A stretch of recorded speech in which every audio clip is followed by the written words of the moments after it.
Hadiri ibadah Natal dan juga perayaan ulang tahun GKI Kebonjati yang ke-100 dalam bentuk musical Praise and Worship pada hari Rabu 25 Desember 2024 jam 8 pagi dan juga jam 4 sore. Akan dimeriahkan oleh lebih dari 100 orang pengisi acara, pelayan-pelayan di GKI Kebonjati. Akan diisi juga oleh narasi-narasi dari pendeta-pendeta di GKI Kebonjati. Ada Pendeta Agnes, Pendeta Agus Gunawan, Pendeta Yoce, Pendeta Suryaman, Pendeta Diki, dan juga Penatua Frida. Dan ini dia daftar pengisi acaranya. Jangan lupa untuk daftar dulu karena tempatnya terbatas. Link pendaftaran ada di sini. Mari hadir dan menjadi bagian dari Wonder of Wonders GKI Kebonjati 100.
Harapan terbaik saya adalah membahagiakan papa, mama, dan papi saya. Saya ingin membalas semua kebaikan mereka kelak dengan saya belajar dengan baik, takut akan Tuhan, berdoa setiap hari, dan memiliki masa depan yang baik juga. Amin.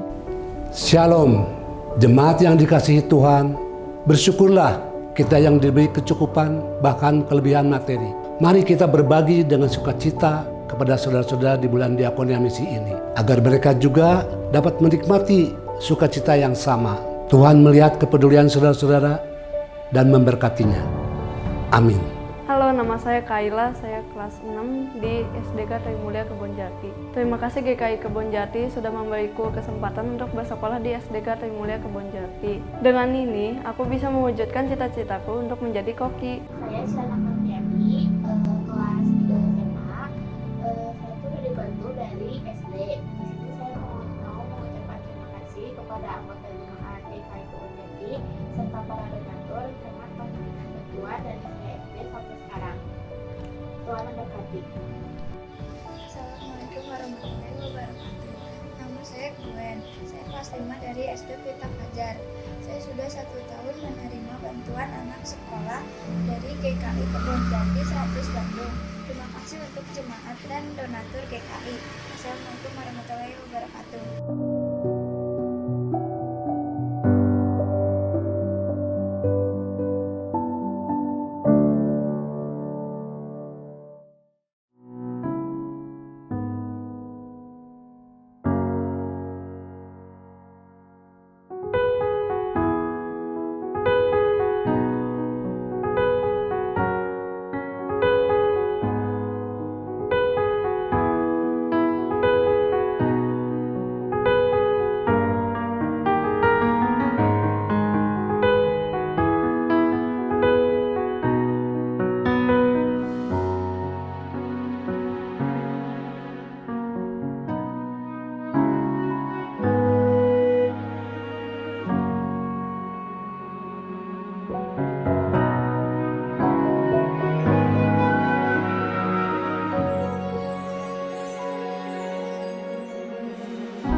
Umat yang terkasih, pelangi merupakan tanda dari Allah dan peringatan terus-menerus mengenai janjinya untuk tidak lagi memusnahkan semua penghuni bumi dengan air bah. Dengan mengingat akan kemurahan dan kesetiaan Allah melalui firman-Nya, mari kita memulai ibadah kita. Kami undang jemaat untuk berdiri.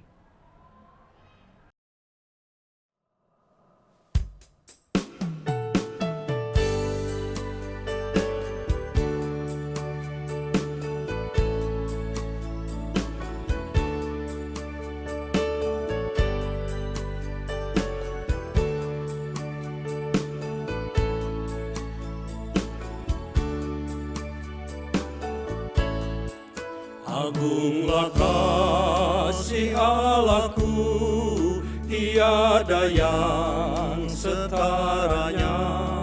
Neraka dapat direngku, kartika pun tergapailah. Karena kasih-Nya agunglah, Sang Putra menjelma. Dia mencari yang sesat dan diampuninya. Oh kasih Allah agunglah, tiada bandingnya. Kekal teguh dan mulia, dijunjung umat-Nya.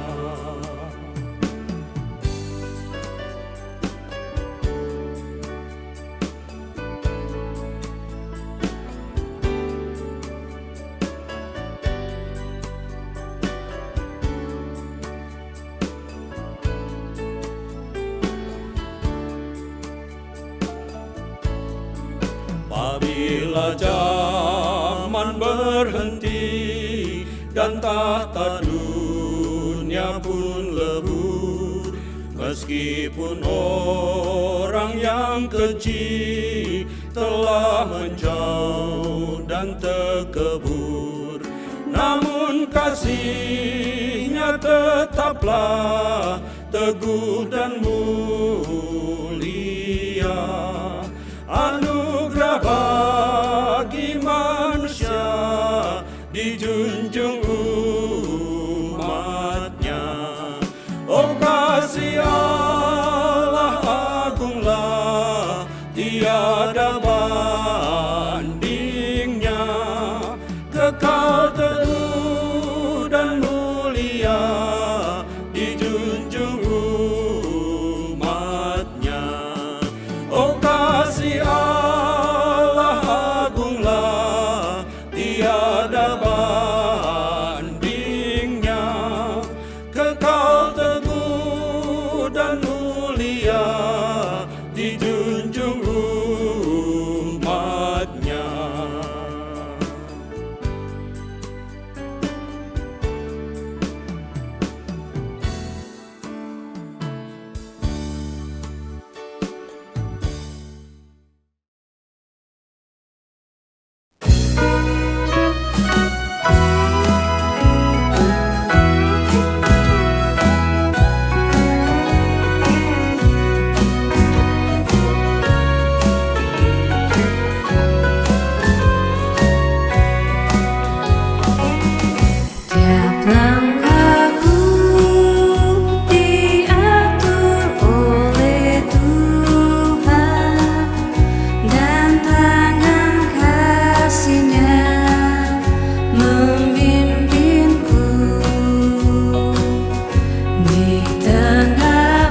Pembacaan ayat Alkitab Kejadian pasal 9 ayat 13. Busurku kutaruh di awan, supaya itu menjadi tanda perjanjian antara aku dan bumi.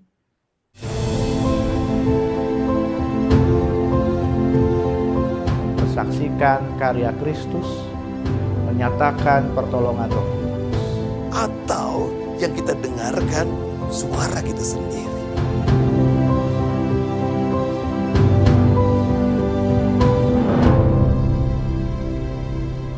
Shalom umat GKI Kebanjati yang Tuhan Yesus kasihi. Perkenalkan, nama saya Daud Cevi Naibaho. Saya pendeta jemaat di GKI Cikarang. Majelis Jemaat GKI Kebonjati meminta saya untuk menyampaikan renungan berdasarkan tema Pelangi Tanda Perjanjian Kasih Allah dalam rangka Hari Ulang Tahun GKI Kebonjati yang ke-100. Dasar firman Tuhan yang akan kita baca bersama dari Kejadian 9 ayat 13. Demikian disampaikan oleh Allah. Busurku kutaruh di awan, menjadi tanda perjanjian antara aku dan bumi. Ada anak kalimat, busurku kutaruh di awan. Lalu pertanyaannya, mana kata pelangi? Saudara kasih, memang dalam TB1 dan TB2 Alkitab menuliskan kata busur. Tetapi dalam Alkitab bahasa Indonesia sehari-hari, kata yang digunakan adalah pelangi. Nah, mari kita lihat Bapak Ibu, apa kata asli yang digunakan untuk menuliskan kata busur atau pelangi.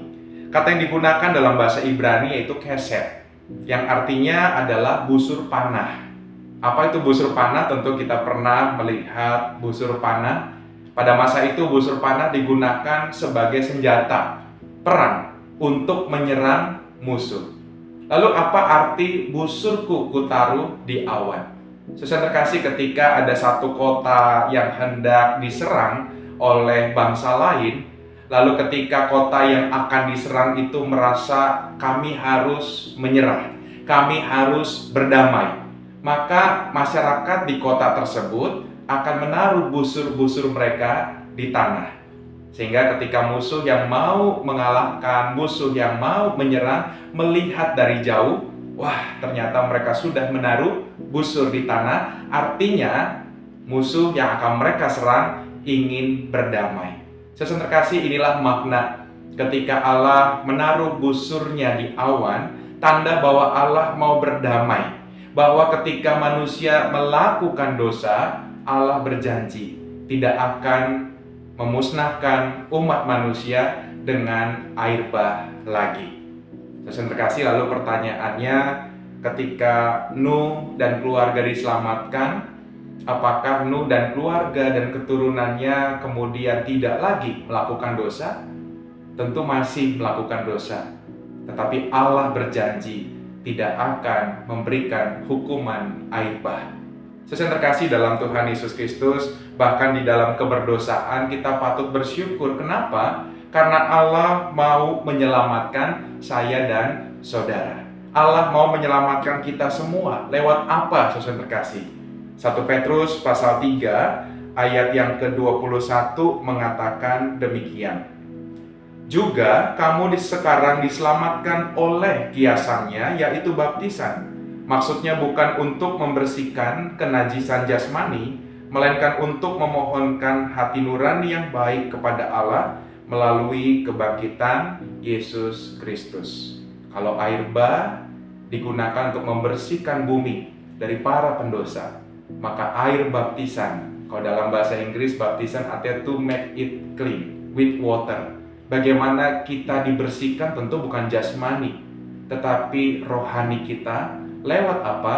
Lewat kematian Yesus Kristus. Oleh karena itu, saudara terkasih, busur yang kita lihat bukan lagi pelangi Bapak Ibu, tetapi pelangi itu sudah digenapi lewat siapa? Lewat Yesus Kristus yang mau menyelamatkan kita, menyelamatkan saya dan saudara. Lalu pertanyaannya, kalau pelangi itu sudah kita terima, tanda perjanjian Allah mau menyelamatkan kita bahkan sudah digenapi lewat Yesus Kristus, pertanyaannya bagaimana respons kita? Efesus pasal 2 ayat 10 mengatakan demikian. Karena kita ini buatan Allah, diciptakan dalam Kristus Yesus untuk melakukan pekerjaan baik. Saudara terkasih, saya dan saudara, kita semua dipanggil untuk melakukan pekerjaan baik. Pak Pendeta, nggak mudah melakukan pekerjaan baik. Oke, saudara terkasih, memang tidak mudah. Tetapi ada satu quotes mengatakan demikian. Jika belum mampu berbuat baik, minimal jangan berbuat jahat. Ketika saya dan saudara belum mampu berbuat baik, minimal tidak berbuat jahat. Ketika kita belum bisa berbagi, ya minimal kita tidak mengambil hak orang lain dengan curang. Jika kita belum bisa memaafkan, ya minimal kita tidak berbuat jahat, menjelek-jelekan mereka di medsos atau di dunia nyata. Kalau kita belum bisa melayani, ya minimal tidak melarang pasangan kita, anggota keluarga kita untuk melayani. Saudara kasih, merayakan hari ulang tahun GKI Kebonjati yang ke-100, hari ini kita diingatkan bahwa perjalanan hidup GKI Kebonjati sampai saat ini itu juga adalah karena anugerah Tuhan saja. Panggilan kita apa? Panggilan kita adalah bagaimana menjadi umat-umat yang diselamatkan dan menunjukkan sebagai umat yang diselamatkan, menunjukkannya dengan apa? Perbuatan baik. Melalui program-program kerja GKI Kebonjati, kiranya nama Tuhan dimuliakan. Melalui tutur kata dan perbuatan warga jemaat GKI Kebonjati, orang-orang di sekitar, masyarakat di sekitar dapat menyaksikan Tuhan yang baik, Tuhan yang hidup melalui tutur kata dan perbuatan kita. Pada akhirnya, saudara terkasih, bila renungan ini boleh mengingatkan kita kembali. Kita sudah diselamatkan, sudah dinyatakan keselamatan lewat Yesus Kristus, maka panggilan kita adalah melakukan perbuatan baik bagi sesama, baik secara pribadi, keluarga, maupun sebagai lembaga GKI Kebonjati. Dirgahayu GKI Kebonjati, selamat ulang tahun, Tuhan Yesus memberkati, Soli Deo Gloria.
Bapak Ibu, dalam banyak pelayanan yang pernah saya lakukan, saya pernah melayani ke satu daerah Sangir, suatu pulau yang berbatasan dengan Filipina, untuk pembinaan guru sekolah minggu di sana.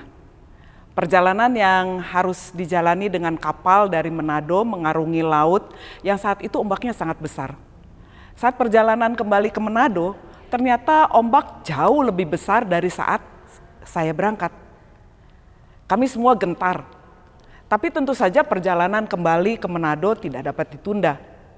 Dalam kondisi ini, ternyata sang kapten kapal pun gentar. Tetapi kami semua kemudian tetap mengarungi laut dengan ombaknya yang sangat besar. Banyak penumpang tergeletak, dan kami satu tim hanya terdiam dan berdoa. Sampai kemudian ombak reda. Dan saat ombak reda, ternyata di sekitar kapal ada begitu banyak lumba-lumba yang menjadikan perjalanan saat itu menjadi sangat menyenangkan. Tetapi yang menjadi refleksi pada saat ini adalah sungguh perjalanan berat itu saya rasakan sebagai perjalanan yang dilindungi dan dipimpin oleh Tuhan Yesus untuk saya dapat melaluinya. Sebuah perjalanan yang tidak saya jalani sendiri, tetapi saya tahu bahwa Yesus menyertai saya sampai hari ini. Dan biarlah itu juga menjadi satu tonggak buat iman saya untuk selalu percaya bahwa dalam setiap situasi Yesus bersama dengan saya untuk melaluinya.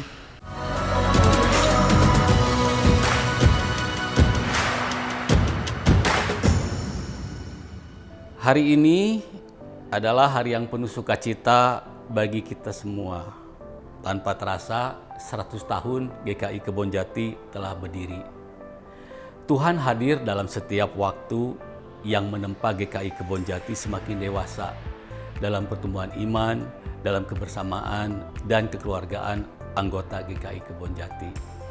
Di usia yang seabad, kiranya GKI Kebonjati akan semakin kuat, kokoh, dan selalu menjadi saluran berkat bagi jemaat maupun simpatisan. Dan yang terutama adalah menjadi garda terdepan untuk menjaga pertumbuhan iman jemaatnya. Sekali lagi, selamat ulang tahun yang ke-100 GKI Kebonjati. GKI Kebonjati jaya, jaya, jaya.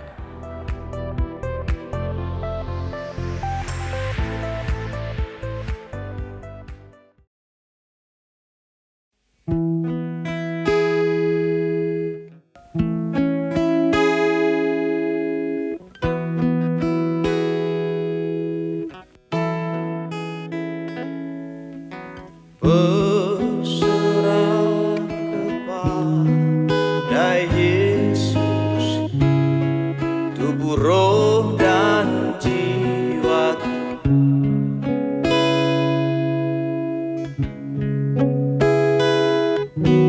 Ku kasih, ku percaya, ikuti Dia.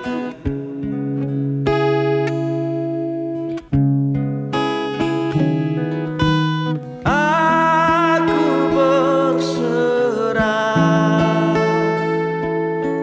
aku berserah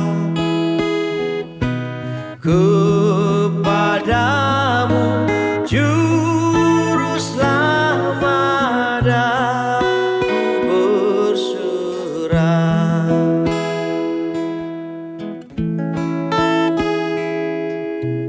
Berserah kepada Yesus, di kakinya ku sujud.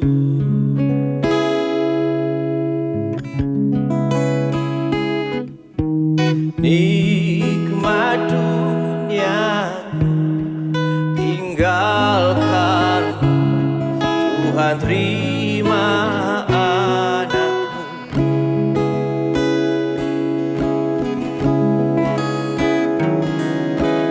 aku berserah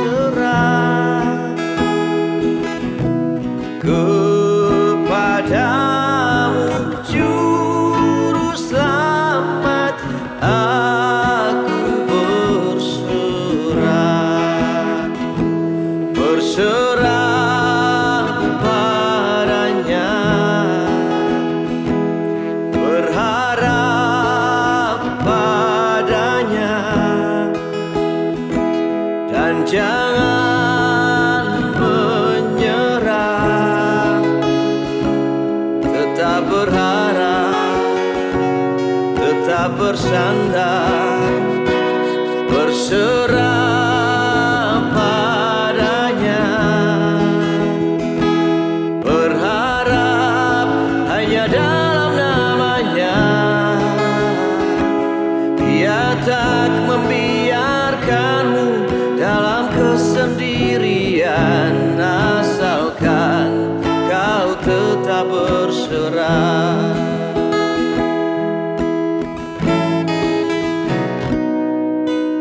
Berserah kepada Yesusku, berikan diriku.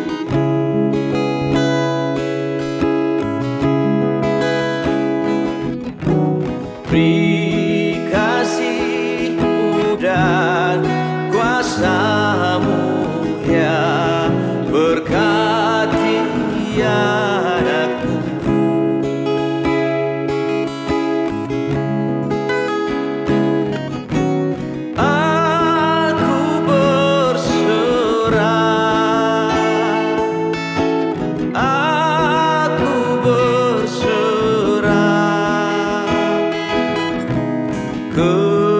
Kepadamu Juru Selamat, aku berserah. Kepadamu Juru Selamat, aku berserah.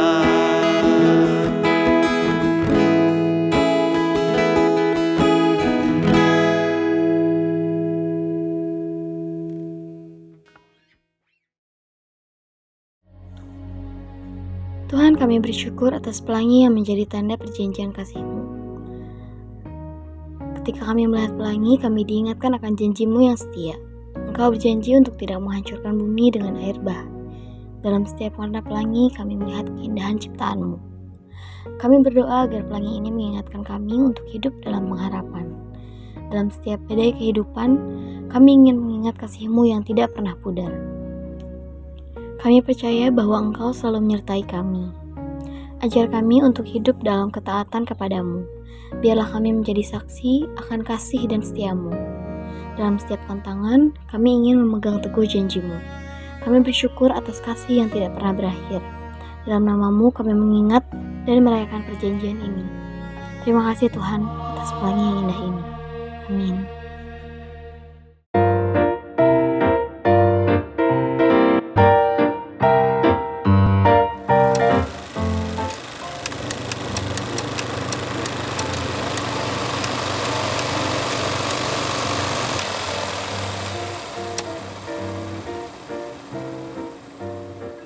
Kalau anak-anak yang masih muda, walaupun kita menghadapi kesusahan, tapi jangan lupa pada Tuhan.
Allahku besar, kuat dan perkasa, tiada yang mustahil bagi Dia.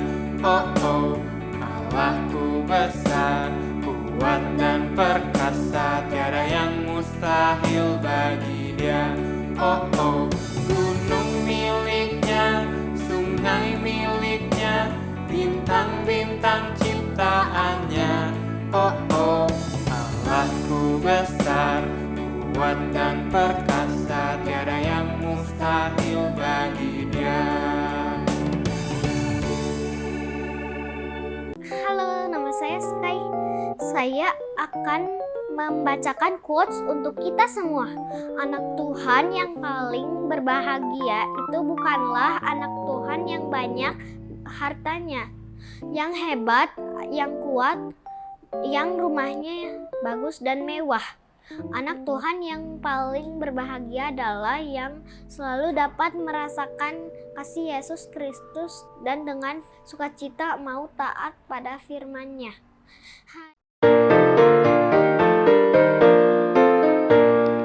Kristus bangkit soraklah, haleluya. Bumi sorga bergema, haleluya.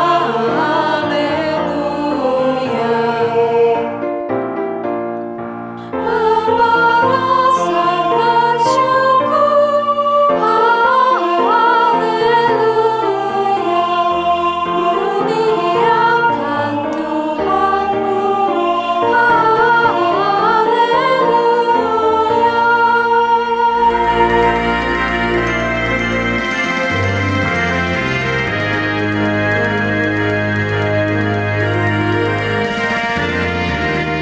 Karya kasih-Nya genap, haleluya.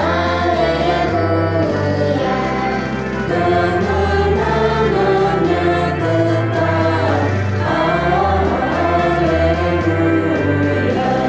Surya sama jalikan, haleluya. Akan lagi terbenam,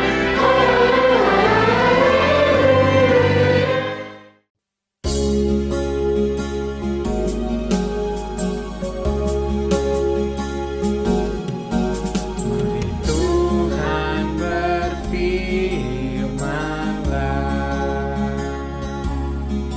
hati kami telah siap dibentuk, jadikan kami seperti Samuel kecil yang taat dengar-dengaran. Mari Tuhan berfirman-Lah, hati kami telah siap dibentuk, jadikan kami seperti Samuel kecil yang taat dengar-dengaran.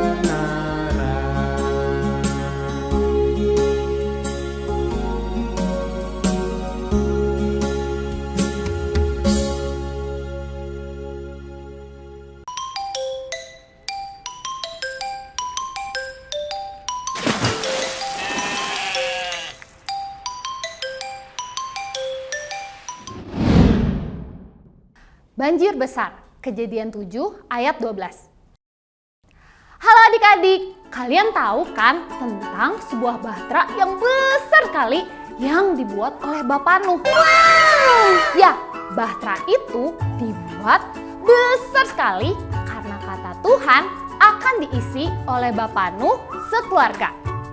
Tetapi juga Tuhan memerintahkan supaya ke dalam bahtera itu diisi dengan semua binatang yang ada dan jumlahnya sepasang. Wah, pasti nggak mudah ya untuk mengumpulkan binatang sepasang-sepasang. Kan jumlahnya binatang itu banyak banget. Ada gajah, ada harimau, ada kucing, ada anjing, dan masih banyak lagi jenis binatang yang lainnya. Nuh mulai memikirkan cara untuk mengumpulkan binatang itu. Akan tetapi, dengan berpasangan, binatang-binatang itu berdatangan seakan-akan Allah sudah memberitahukan rencananya kepada binatang-binatang. Dengan terhuyung-huyung, gajah masuk ke dalam bahtera. Ular pun melata masuk. Burung-burung, kelelawar, dan kupu-kupu bertebarangan masuk melalui pintu. Macan-macan melangkah masuk, sementara rusa dan kijang berlompatan di sekitar mereka. Nuh melihat hewan-hewan itu memenuhi bahteranya. Lalu ia masuk bersama keluarganya. Allah menutup pintu kapal itu. Perlahan-lahan hujan mulai turun terus-menerus menghantam lambung bahkan dan bagian atapnya. Bahtera pun mulai bergerak ketika air hujan membanjiri. Bahtera itu pun terangkat sangat tinggi dari daratan. Semua parit dan sungai menyatu menjadi hamparan laut yang sangat luas sehingga tidak ada lagi daratan yang tersisa. Suatu hari, hujan pun berhenti. Satu-satunya suara berasal dari bahtera, tempat Allah menjaga Nuh. Keluarganya dan semua binatang di luar, semua kehidupan di bumi sudah dimusnahkan oleh air bah itu. Hari berlalu, minggu pun berlalu, bulan pun berlalu. Perlahan-lahan air mulai surut. Bahtera itu mendarat di pegunungan Ararat. Nah, Nuh melepaskan seekor gagak, tetapi gagak itu hanya mondar-mandir sampai burung itu bisa menemukan makanan untuk dimakan. Nuh melepaskan seekor merpati, lalu merpati itu berikutnya sampai merpati yang kedua kembali membawa daun zaitun di parutnya. Lalu Allah memberitahu Nuh bahwa sudah aman untuk tinggal di bumi lagi. Binatang-binatang pergi mencari tempat bersarang yang baru. Sementara Nuh membuat mezbah dan mengorbankan beberapa burung yang ia bawa untuk mengucap syukur karena Allah telah menjaga mereka tetap aman. Aku tidak akan pernah mendatangkan banjir untuk memusnahkan bumi lagi. Allah berjanji. Pelangi itu adalah tanda janjiku. Tuhan memelihara Bapa Nuh yang mau mendengar perintah Tuhan. Bapa Nuh adalah orang yang taat pada Tuhan. Adik-adik, tahu nggak orang yang hebat itu seperti apa? Orang yang hebat itu adalah orang yang taat kepada firman Tuhan Yesus. Anak taat firman adalah anak yang hebat.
Bapa di surga, terima kasih karena Engkau selalu menjaga kami, seperti Engkau menjaga Nuh dan keluarganya di tengah banjir besar. Kami belajar untuk taat kepadamu, meskipun keadaan sulit. Tuhan, ajari kami untuk selalu percaya kepadamu dan mengikuti perintah-Mu dengan setia. Kami tahu bahwa Engkau selalu melindungi kami dan menjaga kami aman. Terima kasih Tuhan, karena Engkau adalah pelindung kami. Kami percaya Engkau selalu ada untuk kami. Dalam nama Tuhan Yesus, kami berdoa. Amin.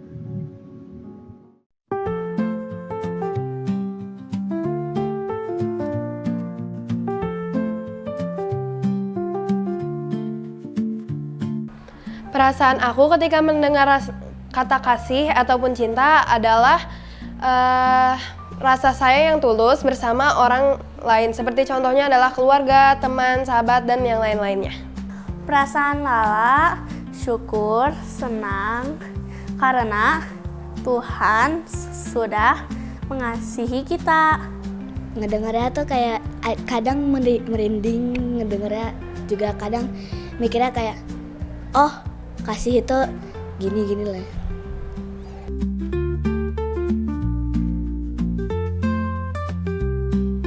Kasih cinta adalah kita memberikan kepada orang yang membutuhkan. Kasih itu kayak menyayangi seseorang atau mencintai seseorang.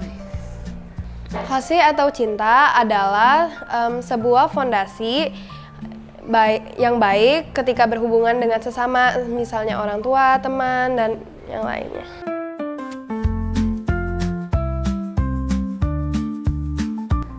Kasih cinta itu sangat penting karena Tuhan sendiri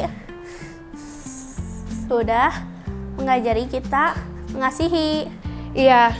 Kasih dan cinta itu penting karena tanpa kasih dan cinta dari sesama kita, hidup tidak akan bermakna. Karena Tuhan juga telah mengajari umatnya untuk selalu mengasihi kepada sesama. Penting soalnya kayak orang yang dikasihi kadang suka bisa jadi teman kalau di hari tua.